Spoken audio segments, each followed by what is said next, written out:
Bocca panna. Video da fare. Mette cane.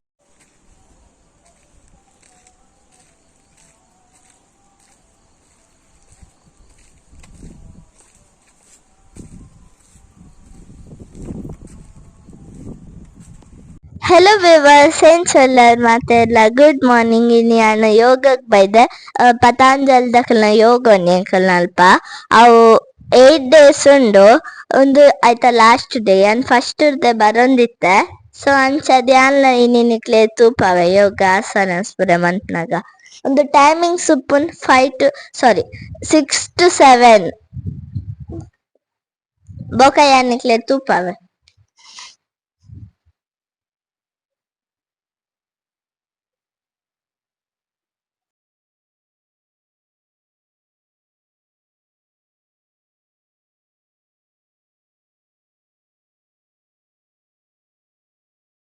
ಎಂಟನೇ ದಿನ ಕೊನೆಯ ದಿನ ಅಂದ್ರೆ ಈ ತರಗತಿಗೆ ಮಾತ್ರ ಇವತ್ತಿಗೆ ಮಾತ್ರ ಕೊನೆಯ ದಿನ. ನಾವು ಯೋಗ ಕಂಟಿನ್ಯೂ ಮಾಡಬೇಕು. ಡಾಕ್ಟ್ರ್ ಒಂದು ಕ್ಲಾಸ್ ಕಲಿಸಿಕೊಟ್ಟದ್ದು ಮಾತ್ರ ಕೊನೆಯದು. ನಮಗೆ ಅವಶ್ಯಕತೆ ಇದ್ದರೆ ಮತ್ತೆ ಸಹ ಬರ್ತಾರೆ, ಹಾಗೆ ಏನಿಲ್ಲ. ನಮಗೆ ಗುರುಗಳಾಗಿ ಬಂದಂಥ ಡಾಕ್ಟರ್ ಜ್ಞಾನೇಶ್ವರ್ ನಾಯಕ್, ಆಯುರ್ವೇದಿಕ್ ತಜ್ಞರು ಹಾಗೂ ಯೋಗ ತಜ್ಞರು, ಹಾಗೂ ಅಶೋಕ್ ಜಿ, ನಮ್ಮ ವಿಜಯಲ್ಲಿ ನಿರಂತರ ತರಗತಿ ನಡೆಸುವ ಅಶೋಕ್ ಜಿ ಅವರು ಪ್ರತಿದಿನ ಬಂದು ನಮಗೆ ಯಶಸ್ವಿಗೊಳಿಸಿದ್ದಾರೆ. ಹಾಗೂ ಯೋಗ ಬಂಧುಗಳಿಗೆಲ್ಲರಿಗೂ ಶುಭ ಮುಂಜಾನೆ, ಸ್ವಾಗತ. ಮುಂದಿನ ಅವಧಿ ಓಂಜಿ ಕೂಡ ಪ್ರಾಣವಾಯು, ನಾವೇನು ಆಕ್ಸಿಜನ್ ಅಂತ ಹೇಳ್ತೇವೆ, ಪ್ರಾಣವಾಯು ಬೇಕಾಗ್ತದೆ. ಈಗ ನಾವೆಲ್ಲರೂ ಎದ್ದು ನಿಂತು, ಈಗ ಇಲ್ಲಿ ಮಕ್ಕಳಿದ್ದಾರೆ, ನಿಮ್ಗೆ ಉದ್ದಾಗಬೇಕಲ್ವಾ? ಉದ್ದಾಗಬೇಕಾದ್ರೆ ಯಾವ ಆಸನ? ತಾಡಾಸನ. ಹೇಗೆ ನಮ್ಮ 7 ದಿನದ ಶಿಬಿರದಲ್ಲಿ ಮಕ್ಕಳಿಗೆ ಯಾವ ರೋಗಕ್ಕೆ ಯಾವ ಆಸನ ಅಂತ ಗೊತ್ತಾಗಿದೆ. ಹೆಸರಿಂತದ್ದು ರನ್ವಿ ಮತ್ತೆ ವಿಶಿಕಾ. Very good. ನೋಡಿ, ತಾಡಾಸನದಲ್ಲಿ ಮೊದಲಿಗೆ ನಾವು 2 ಕೈ ಕಾಲುಗಳನ್ನ ಸ್ವಲ್ಪ ವಿ ಶೇಪ್ ನಲ್ಲಿ ಸ್ವಲ್ಪ ದೂರದಲ್ಲಿ ಇಟ್ಕೊಳ್ತೇವೆ. 2 ಕೈಗಳನ್ನ ಹೊರಗಡೆ ಸ್ಟ್ರೆಚ್ ಮಾಡಿ, ನಂತರ ತಲೆ ಮೇಲೆ ಹೀಗೆ ಇಟ್ಕೊಳ್ಳಿ. ನಂತರ ಶ್ವಾಸ ತೆಗೆದುಕೊಳ್ಳುತ್ತಾ ಮೇಲಕ್ಕೆ ಹೀಗೆ ಕಿವಿಗಳಿಗೆ ಭುಜ ತಾಗಬೇಕು. ಆಕಾಶವನ್ನ ಮೇಲಕ್ಕೆ ಒತ್ತಿದಾಗೆ ಕಾಫ್ ಮಸಲ್ಸ್, ನಮ್ಮ ಮೀನ ಖಂಡಗಳಲ್ಲಿ ಒತ್ತಡ ಬಂದು ಅಲ್ಲಿರುವ ರಕ್ತನಾಳಗಳಲ್ಲಿ ಇರುವಂತಹ ಎಲ್ಲ ರಕ್ತವನ್ನ ಮೇಲ್ಮುಖವಾಗಿ ಹಿಂಡಿ ಮೇಲಕ್ಕೆ ತೆಗೆದುಕೊಂಡು ಹೋಗ್ತೇವೆ. ಸ್ಕ್ವೀಸ್ ಮಾಡ್ತೇವೆ. ಬ್ಯಾಲೆನ್ಸ್, ಎದುರುಗಡೆ ಗೋಡೆಯ ಮೇಲೆ ಒಂದು ಪಾಯಿಂಟ್ ಅನ್ನು ಬ್ಯಾಲೆನ್ಸ್ ಮಾಡಿಕೊಂಡು ಮತ್ತೆ ಪುನಃ ವಾಪಸ್. ಈಗ ಪುನಃ 2ನೇ ಬಾರಿಗೆ ಶ್ವಾಸ ತೆಗೆದುಕೊಳ್ಳುತ್ತಾ ಮೇಲಕ್ಕೆ. ಎಲ್ಲರೂ ಸರಿ ಮಾಡ್ತಾ ಇದ್ದೀರಾ? ನೋಡ್ಕೊಳ್ಳಿ. ನಿಧಾನ. ರೈಟ್ ಹ್ಯಾಂಡ್ ನಾನು ಈ ಕಡೆ ಮಾಡಿದ್ರೆ ನೀವು ಆ ಕಡೆ ಮಾಡಬೇಕು. ರೈಟ್ ಹ್ಯಾಂಡ್, ಎಡಕೈ ಹೀಗೆ ನೇರ. ಈಗ ಶ್ವಾಸ ತೆಗೆದುಕೊಳ್ಳುತ್ತಾ ಮೇಲಕ್ಕೆ. ಈಗ ಕೈಯನ್ನು ಸ್ವಲ್ಪ ಮೇಲಕ್ಕೆ ಜರ್ಕ್ ಕೊಡಿ. ನಂತರ ಆಪೋಸಿಟ್ ಸೈಡ್ ಹೀಗೆ ಸಿ ಶೇಪ್ ನಲ್ಲಿ ಅರ್ಧ ಕಟ್ಟಿ ಚಕ್ರಾಸನ. ನಂತರ ನಿಧಾನವಾಗಿ ಮೇಲೆ, ಕೆಳಗೆ, ಅಡ್ಡ, ಇನ್ನು ಕೆಳಗೆ. ಇದೇ ರೀತಿ ಎಡ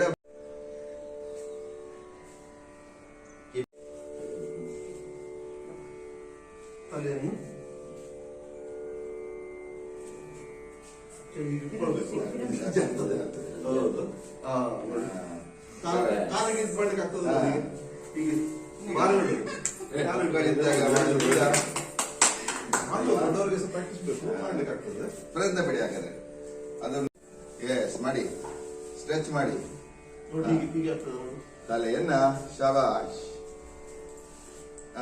ಮುಖವನ್ನ ಹಿಂದಕ್ಕೆ ಮಾಡಿ. Good, very good. ನಿಧಾನ, ಎಷ್ಟು ಸಾಧ್ಯ ಉಂಟು ಅಷ್ಟನ್ನ ಮಾಡಿ. ವಾಪಸ್ ಸಹಜ ಸ್ಥಿತಿಗೆ. ಇದು ಸ್ಟ್ರೆಚ್ ಮಾಡಿದ ಒಳ್ಳೆ ಶಕ್ತಿ ಸಿಗುತ್ತೆ. ವಾತ ಅಂದ್ರೆ ಏನು? ಕಣ್ಣಿಗೆ ಕಾಣುವುದಿಲ್ಲ, ಆದ್ರೆ ಬಹಳಷ್ಟು ಕೆಲಸ ಮಾಡ್ತೇವೆ. ಉದಾಹರಣೆಗೆ ಅಲ್ಲಿ ಒಂದು ಬಾಗಿಲು ಡಬೋ ಡಬೋ ಡಬೋ ಡಬ ಹೊಡಿತದೆ. ಯಾರು ಹೊಡೆದದ್ದು ಕಾಣ್ತದ? ಯಾರು? ಆದ್ರೆ 4 ಜನ ಹೀಗೆ ಹಿಡಿದ್ರು ಕೂಡ ಅಷ್ಟು ಶಕ್ತಿ ಇದೆ. ಅದೇ ರೀತಿ ವಾತಕ್ಕೆ ಶಕ್ತಿ ಇದೆ. ನಾನು ಈಗ ಮಾತನಾಡ್ತಿರ್ಬೇಕಾದ್ರೆ ಕಾಲಿಗೆ ಒಂದು ಇರುವೆ ಕಚ್ಚಿದ್ರು ಚಕ್ಕಂತ ಬ್ರೈನಿಗೆ ಮಸ್ತಿಷ್ಕಕ್ಕೆ ಯಾರೋ ಮೆಸೇಜ್ ತೆಗೆದುಕೊಂಡು ಹೋದ್ರು ಅಲ್ಲಿ ಇರುವೆ ಇದೆ ಅಂತ ಕೂಡಲೇ ಅಲ್ಲಿ ಕಾಲು ತೆಗೆದೆ ಅಲ್ವಾ. ಇದು ಯಾರು ಮಾಡೋದು? ವಾತ ನರಮಂಡಲ ಕಾಣುದಿಲ್ಲ, ಅದ್ರ ಕೆಲಸ ಮಾಡ್ತದೆ. ಅದರಿಂದ ವಾಯು ತಂತ್ರ ಯಂತ್ರದ ಏನೋ ವಾತ ರೋಗ ಬಂದಿದೆ. ವಾತ ರೋಗದ ಖಾಲಿ ಪಾರ್ಶ್ವವಾಯು ಮಾತ್ರ ಅಲ್ಲ, ಸಣ್ಣ ಸಣ್ಣ ಸಂಧಿವಾತ. ವಾತಕ್ಕೆ ಏನು ಗುಣ? ಗಾಳಿ. ವಾತ ಅಂದ್ರೆ ಏನು? ಗಾಳಿ. ಕಾಣುದಿಲ್ಲ, ಕೆಲಸ ಮಾಡ್ತದೆ. ವಾತಕ್ಕೆ ಏನು ಗುಣ? ಒಣಗಿಸು, ಡ್ರೈ ಮಾಡು ಅಲ್ವಾ. ನಾವು ಬಟ್ಟೆಯನ್ನ ತೆಗೆದು ಹಿಂಡಿ ಗಾಳಿಗೆ ಒಣಗಿಸ್ತೇವೆ ಅಲ್ವಾ. ಒಣಗಿದಾಗ ಅದು ಒಣಗ್ತದೆ. ಅದೇ ರೀತಿ ನಮ್ಮ ಉದರದಲ್ಲಿ ಇರಬೇಕಾಗಿರೋ ವಾತ ಏನ್ ಮಾಡುತ್ತೆ? ಗಂಟೆಗಳಿಗೆ ಅಲ್ಲಿಗಳಿಗೆ ಹೋಗಿ ಗಂಟಿನಲ್ಲಿ ಒಳಗಿರುವಂತಹ ಆಯಿಲಿ ಸಬ್ಸ್ಟೆನ್ಸ್ ಅನ್ನ ಡ್ರೈ ಮಾಡುತ್ತೆ. ಅವಾಗ ಆರ್ಥ್ರೈಟಿಸ್, ಗಂಟು ನೋವು, ಸಂಧಿವಾತ ಎಲ್ಲ ಆಗುತ್ತೆ. ಹಿಂದೆ ಬಂದ್ರೆ ಕಟಿವಾತ ಆಗುತ್ತೆ, ಇಲ್ಲಿ ಬಂದ್ರೆ ಗ್ರೀವವಾತ, ಬ್ರೈನಿಗೆ ಬಂದ್ರೆ ಪಾರ್ಶ್ವವಾತ. ಹೀಗೆ ಬೇರೆ ಬೇರೆ ಬೇರೆ ಅದು ಡ್ರೈ ಮಾಡ್ತಾ ಇರುತ್ತೆ. ಅದರಿಂದ ಅದನ್ನು ಡ್ರೈ ಮಾಡೋದಾಗೆ ನಾವು ಆಸನ ಪ್ರಾಣಾಯಾಮಗಳನ್ನು ಮಾಡಿ ತಿಂದ ಆಹಾರವನ್ನು ಸೇವನೆ ಮಾಡಿ ಶಕ್ತಿ ರೂಪವಾಗಿ ಕನ್ವರ್ಟ್ ಮಾಡಿ ಶರೀರದ ಎಲ್ಲ ಸಪ್ತ ಧಾತು, ರಸ, ರಕ್ತ, ಮಾಂಸ, ಮೇಧ, ಅಸ್ಥಿ, ಮಜ್ಜ, ಶುಕ್ರ ಸಪ್ತ ಧಾತುಗಳನ್ನ ಪೋಷಣೆ ಮಾಡ್ಲಿಕ್ಕೆ ಈ ಆಸನಗಳನ್ನ ಮಾಡಬೇಕು. ಈಗ ಉತ್ಕಟಾಸನ ಮಾಡುವ. ಯಾವ ಆಸನ? ಕಾಲು ಸ್ವಲ್ಪ ದೂರ, ಕೈಗಳು ನೇರ, ಶ್ವಾಸ ತೆಗೆದುಕೊಳ್ಳುತ್ತಾ ನೇರಕ್ಕಿತ್ತು, ನಿಶ್ವಾಸ ಮಾಡುತ್ತಾ ಕೆಳಕ್ಕೆ ಹಿಂದೆ ವಾಪಸ್. ನೋಗ್ತದಲ್ಲ, ಸ್ವಲ್ಪ ನೋಗ್ತದೆ ಕಾಲಿಗೆ. ಸಂಬಂಧ ವ್ಯಾಧಿಗಳಿದ್ದಾಗ ಅಪಾನವಾತ, ಪಂಚವಾತಗಳು ಹೇಳಿ: ಪ್ರಾಣ, ಉದಾನ, ವ್ಯಾನ, ಸಮಾನ, ಅಪಾನ. 5 ವಾತಗಳುಂಟು. ಅದ್ರಲ್ಲಿ ಅಪಾನವಾತ ಅಂದ್ರೆ ಯಾವುದು? ನಾಭಿಯ ಕೆಳಗಿರುವಂತಹ ಶರೀರದಿಂದ ಮಲಮೂತ್ರಗಳನ್ನು ಹೊರಗೆ ಹಾಕುವಂತಹ ವ್ಯವಸ್ಥೆ ಮಾಡುವಂತಹ ಪ್ರಮುಖವಾದಂತಹ ವಾಯು ಯಾವುದು? ಅಪಾನವಾತ. ಆ ಅಪಾನವಾತಕ್ಕೆ ಹೆಚ್ಚು ಕಡಿಮೆ ಆಯ್ತು ಅಂತಂದ್ರೆ ಎಲ್ಲ ಮಲಬದ್ಧತೆ, ಕಿಡ್ನಿಯಲ್ಲಿ ಸ್ಟೋನ್ ಆಗುದು, ಪೀರಿಯಡ್ಸ್ ಅಲ್ಲಿ ಸಮಸ್ಯೆ ಬರುವಂತದ್ದು, ಮೂತ್ರದಲ್ಲಿ ಉರಿ ಬರುವಂತದ್ದು ಅಥವಾ ಮೂತ್ರದಲ್ಲಿ ಸಮಸ್ಯೆ ಬರುವಂತದ್ದು, ಕಿಡ್ನಿ ಸಮಸ್ಯೆ ಎಲ್ಲ ಬರುತ್ತೆ.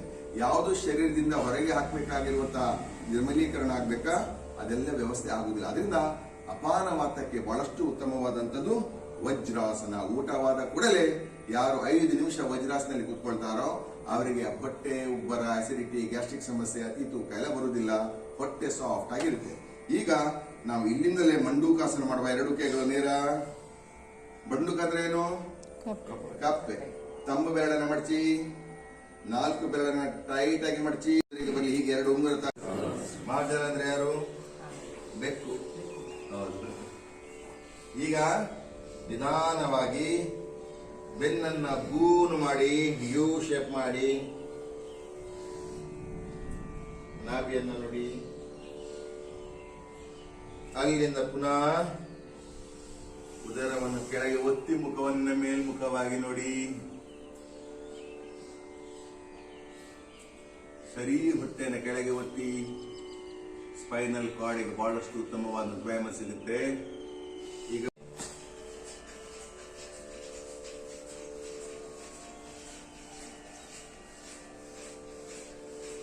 ಪೃಥ್ವಿ, ಜಲ, ಅಗ್ನಿ, ವಾಯು, ಆಕಾಶ, ಈ ಪಂಚತತ್ವಗಳನ್ನ ಅಗ್ನಿಯಲ್ಲಿ ಬರ್ನ್ ಮಾಡುವಂತದ್ದು ನಮಗೆ ಬಹಳಷ್ಟು ನೋಡಿ. ಲೈಟ್ ಅಲ್ಲಿದೆ. ಓಂ ತಪಃ, ಓಂ ಸತ್ವಂ.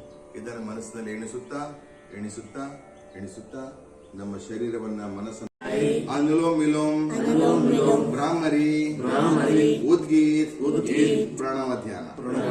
ಉದ್ಗೀತ್ ಅಂದ್ರೆ ಏನು? ಓಂಕಾರ 3 ಬಾರಿ ಇರುವುಗಳಿದೆ, ಅದು ಉದ್ಗೀತ. ಈಗ ಪ್ರಣವ ಧ್ಯಾನ. ಪ್ರಣವ ಧ್ಯಾನ ಅಂದ್ರೆ ಏನು? ನಾವು ಧ್ಯಾನದಲ್ಲಿ ಪ್ರಾಣಾಯಾಮ ಮಾಡುವಂಥದ್ದು. ಹೇಗೆ ಅಂತ ಹೇಳಿದ್ರೆ, ಭಸ್ತ್ರಿಕಾ ಎಲ್ಲರಿಗೂ ಗೊತ್ತಿದೆ. ಮಾಡೋದು ಉಸಿರಾಟ ಒಳಗೆ ತಗೊಂಡು ಹೊರಗೆ ಬಿಡುವಂತದ್ದು. ನಮ್ಮ ಶ್ವಾಸಕೋಶಗಳ ಯಾವ್ದು ಜಾಗ ಇಷ್ಟವರೆಗೆ ಯುಟಿಲೈಸ್ ಆಗ್ಲಿಲ್ವೋ ಅದನ್ನ ಎಕ್ಸ್ಟ್ರಾ ಯುಟಿಲೈಸ್ ಮಾಡುವಂಥದ್ದು bhastrika pranayama. Kapalbhati forcefully 1 stroke per second. ನಾವು ಗಾಳಿಯನ್ನ ಒತ್ತಾಯಪೂರ್ವಕವಾಗಿ ಹೊರಗೆ ಫೋರ್ಸ್ ಮಾಡಿ 1 ಸೆಕೆಂಡ್ 1 ಬಾರಿ ಅಂತೆ, 1 ನಿಮಿಷಕ್ಕೆ 60 ಬಾರಿ ಅಂತೆ. ಉಚ್ಛ್ವಾಸಕ್ಕೆ ಪ್ರಾಧಾನ್ಯತೆ ಕಡಿಮೆ, ನಿಶ್ವಾಸಕ್ಕೆ ಜಾಸ್ತಿ ಪ್ರಾಧಾನ್ಯತೆ ಕೊಡುವಂಥದ್ದು ಕಪಾಲಭಾತಿ. 3ನೇದು ಬಾಹ್ಯ ಪ್ರಾಣಾಯಾಮ. ಶ್ವಾಸ ತೆಗೆದುಕೊಂಡು ನಿಶ್ವಾಸ ಮಾಡಿ ನಮ್ಮ 3 ಭಾಗಗಳಲ್ಲಿ ಮೂಲಬಂಧ, ಉಡ್ಯಾನ ಬಂಧ, ಜಾಲಂಧರ ಬಂಧ ಮಾಡಿ ನಮ್ಮ ಇಡೀ ಶರೀರವನ್ನು ಹಿಂಡಿ ನಮ್ಮ ಶಕ್ತಿಯನ್ನ ಮೇರುದಂಡದ ಮುಖಾಂತರ ಮಸ್ತಿಷ್ಕಕ್ಕೆ ಕಳಿಸುವಂತದ್ದು ಕ್ರಿಯೆ. 4ನೇದು ಅನುಲೋಮ್ ವಿಲೋಮ್ ಪ್ರಾಣಾಯಾಮ. ಎಡಮುಗಿನಿಂದ ಶ್ವಾಸ ತಗೊಂಡು ಬಲಮುಗಿಯಿಂದ ನಿಶ್ವಾಸ ಮಾಡಿ ಪುನಃ ಎಡಮುಗಿಯಿಂದ ತಗೊಂಡು ಬಲಮುಗಿಯಿಂದ ದೀರ್ಘವಾಗಿ ಉಸಿರಾಟ ಮಾಡುವಂಥದ್ದು ಅನುಲೋಮ್ ವಿಲೋಮ್ ಪ್ರಾಣಾಯಾಮ. ನಂತರ ಉಜ್ಜಾಯಿ, ಕೀರಲು ಧ್ವನಿಯಿಂದ ಮಾಡುತ್ತಾ ನಮ್ಮ ಥೈರಾಯ್ಡ್ ವಾಯ್ಸ್ ಬಾಕ್ಸ್ ಏನಿದೆ ಅದಕ್ಕೆಲ್ಲ ಆಕುಂಚನ ಮಾಡಿ ಶ್ವಾಸ ತೆಗೆದುಕೊಂಡು ನಂತರ ಅಂತರ್ಬಂಧವನ್ನ ಮಾಡಿ ನಂತರ ಬಲಮುಗಿನ ಮುಚ್ಚಿ ನಿಶ್ವಾಸ ಮಾಡುವಂಥದ್ದು. ಇದು ಉಜ್ಜಾಯಿ ಪ್ರಾಣಾಯಾಮ. ಅನುಲೋಮ ವಿಲೋಮ ಪ್ರಾಣಾಯಾಮ ಇತ್ತು. ನಂತರ ಭ್ರಾಮರಿ ಪ್ರಾಣಾಯಾಮ. ಪಂಚ ಜ್ಞಾನೇಂದ್ರಿಯಗಳ ಶಕ್ತಿಯನ್ನು ಸೂಕ್ಷ್ಮತೆಯನ್ನು ವೃದ್ಧಿ ಮಾಡಲಿಕ್ಕೆ ಕಿವಿಯನ್ನು ಮುಚ್ಚಿ ಕಣ್ಣನ್ನು ಮುಚ್ಚಿ ಶ್ವಾಸ ತೆಗೆದುಕೊಂಡು ಮೂಗಿನ ಮುಖಾಂತರ ಓಂ ಅಂತ ಹೇಳುವಾಗ ಕಂಪನ ಆಗುತ್ತೆ. ನಮ್ಮ ಮಸ್ತಿಷ್ಕಕ್ಕೆ ಒಳ್ಳೆಯ ತರಂಗಗಳ ಇದಾಗುತ್ತೆ, ತರಂಗಗಳು ಬರ್ತವೆ. ನಂತರ ಉದ್ಗೀತ್ ಪ್ರಾಣಾಯಾಮ. ನಾವೇನು ಪ್ರತಿದಿನ ಅಕಾರ ಉಕಾರ ಮಕಾರ ಓಂ ಅಂತ ಮಾಡ್ತೇವೆ, ಅದು ಓಂಕಾರ ಧ್ಯಾನ. ಕನಿಷ್ಠ 3 ಬಾರಿಯಿಂದ 21 ಬಾರಿ ಕೂಡ ಮಾಡಬಹುದು. ಈಗ ನಾವು ಕೊನೆಯ ಪ್ರಾಣಾಯಾಮ, ಅದುವೇ ಪ್ರಣವ ಧ್ಯಾನ. ಯಾವುದು? ಪ್ರಣವ ಧ್ಯಾನ. ಇಲ್ಲಿ ಧ್ಯಾನಾವಸ್ಥೆಯಲ್ಲಿ ಕುಳಿತುಕೊಳ್ಳಿ. ಸ್ಥಿರವಾದ ಸುಖವಾದ ಆಸನ, ಬೆನ್ನು ನೇರ, ಮುಖದಲ್ಲಿ ಸ್ವಲ್ಪ ಮುಖಾರವಿಂದದಲ್ಲಿ ಸ್ವಲ್ಪ ಹಸನ್ಮುಖಿಯಾಗಿರ್ಲಿ.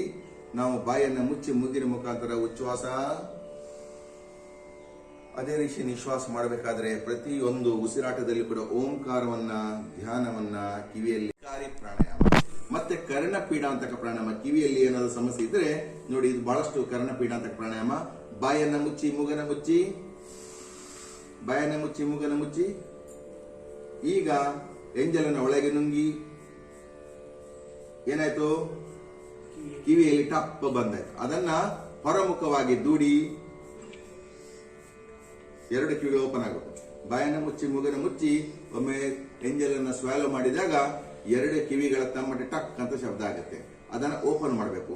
ನಮಗೆ ENT, ಇಯರ್ ನೋಸ್ ಥ್ರೋಟ್ ಒಂದು ಜಂಕ್ಷನ್ ಇದೆ ಒಳಗಡೆ. ಅಲ್ಲಿ ಮೂಗಿಗೆ ಮತ್ತೆ ಗಂಟಲು ಮತ್ತೆ ಕಿವಿಗೆ ಒಂದು ಹೋಲ್ ಇದೆ, ಅಲ್ಲಿ ಬರ್ಕೊಳ್ಬೇಕು. ಹೇಗಂತ ಹೇಳಿದ್ರೆ ಮೂಗನ ಮುಚ್ಚಿ ನಾವು ಉಸಿರಾಟ ಮಾಡ್ತಾ ಮೂಗನ ಮುಚ್ಚಿ ಕಿವಿಯ ಮುಖಾಂತರ ಗಾಳಿಯಿಂದ ಟ್ಯೂಬ್ ಓಪನ್ ಆಗ್ತದೆ. ಗೊತ್ತಾಗ್ಲಿಲ್ಲದಿದ್ರೆ ಬಾಯನ್ನ ಮುಚ್ಚಿ ಮೂಗನ ಮುಚ್ಚಿ ಸ್ವ್ಯಾಲೋ ಮಾಡಿ. ಗೊತ್ತಾಗ್ತದೆ ನೋಡಿ ಅಲ್ವಾ? ಕರ್ಣಪೀಡ ಅಂತ ಪ್ರಾಣಾಯಾಮ. ಕಿವಿಲಿ ಸ್ರಾವ ಇದ್ದವರಿಗೆ ಗಾಳಿ ಉಸಿರನ್ನು ಒಳಗೆ ತಗೊಳ್ಳಿ, ಬಾಯಿ ಕ್ಲೋಸ್ ಮಾಡಿ ಮೂಗಲ್ಲೇ ಬಿಡಬೇಕು.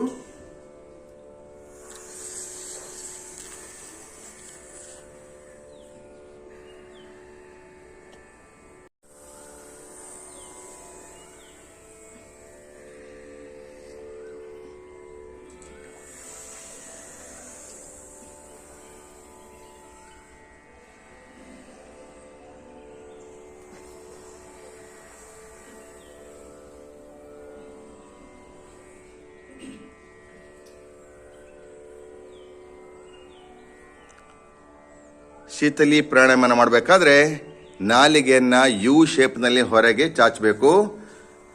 ಕೈಯನ್ನು ಹೀಗೆ ಇಟ್ಕೊಳ್ಳಿ, ಎದುರಿಗೆ ಮಾಡಿ. ಯಾವ ಗಾಳಿ ಬಂತು? ಬಿಸಿ ಗಾಳಿ ಬಂತು ಅಲ್ವಾ? ಈಗ ಮಾಡಿ. ಯಾವ ಗಾಳಿ ಬಂತು? ತಂಪು ಗಾಳಿ ಬಂತು ಅಲ್ವಾ? ಬಂದಿದ್ದೆಲ್ಲಿಂದ? ಶ್ವಾಸಕೋಶದಿಂದ. ಮಾಡಿದಾಗ ಬಿಸಿ ಗಾಳಿ ಬಂತು, ಮಾಡಿದಾಗ ತಣ್ಣಗೆ ಗಾಳಿ ಬಂತು. ಅದೇ ರೀತಿ ಆ ತಣ್ಣಗೆ ಗಾಳಿಯನ್ನ ಮಾಡಿ ಶ್ವಾಸಕೋಶಕ್ಕೆ ಒಳಗೆ ಮಾಡಿ. ಭಸ್ತ್ರಿಕಾ ಇದು ಶೀತಲಿ ಪ್ರಾಣಾಯಾಮ. ನಾಲಿಗೆ ಹೊರಗೆ ಹಾಕಿ,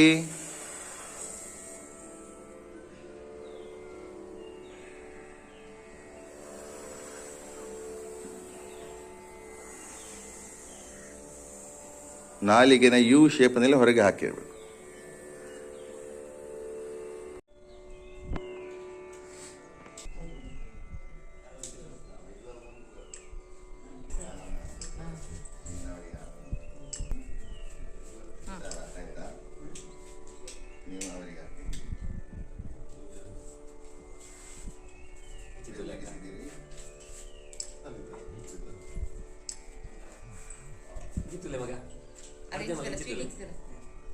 ಎಲ್ಲಿ ಲೇಡೀಸ್ಗೆ ಪ್ರಯಾರಿಟಿ ಕೊಡ್ತೇವೆ ಆ ದೇಶ ಮನೆ ಸಮೃದ್ಧವಾಗಿರ್ತದೆ. ಆಯ್ತಾ? ಗಂಡಸರು ಬೇಜಾರು ಮಾಡಬೇಡಿ. ಮಹಿಳೆಯರಿಗೆ ನಾವು ಮಹಿಳೆಯರಿಗೆ ಎಲ್ಲಿ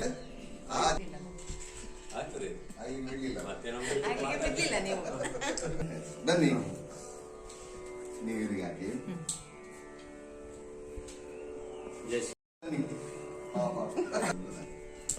ನೀವು ಅವರಿಗೆ ಹಾಕಿ.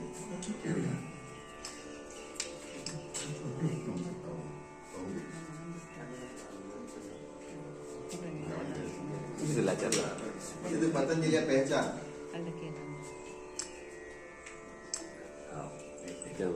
ಬನ್ನಿ. ನೀವೊಬ್ಬರೇ ಉಳಿದ ನೀವೊಬ್ಬರಿಗೆ